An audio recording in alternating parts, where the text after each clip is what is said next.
drive.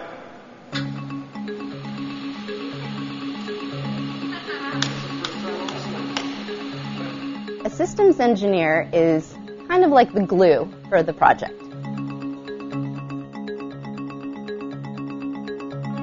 My name is Jessica Samuels. We are at the Jet Propulsion Laboratory in Pasadena, California, and I am a systems engineer on the Mars Science Laboratory mission. The Mars Science Laboratory mission is a rover that we're sending to Mars. It will launch in November of 2011 and arrive around August of 2012.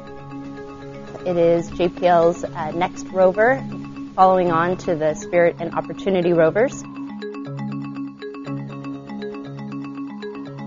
Spirit and Opportunity were sent to Mars to figure out, was there any sign of water? That was the Looking for the Water mission. And it was great. We discovered that there was evidence of standing liquid water at one time on the surface of Mars. So our mission is the follow-on mission to understand what sort of processes happened over the time, and is there any evidence that past life may have existed on the surface given those environments that we've learned about from Spirit and Opportunity.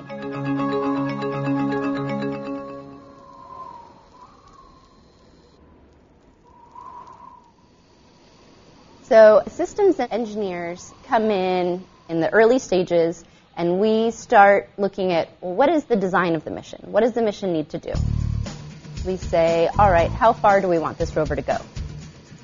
We actually put down sentences that say that the rover must be able to travel, 5 kilometers, or the rover must be able to take, 10 different rock samples.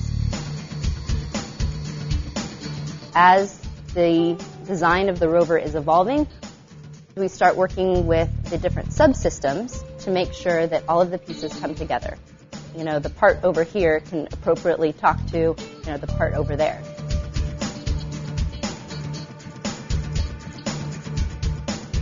After we've built the vehicle or the spacecraft, then the system engineering team is usually involved in the test activities. So now we are thinking of what are the right tests that we need to perform.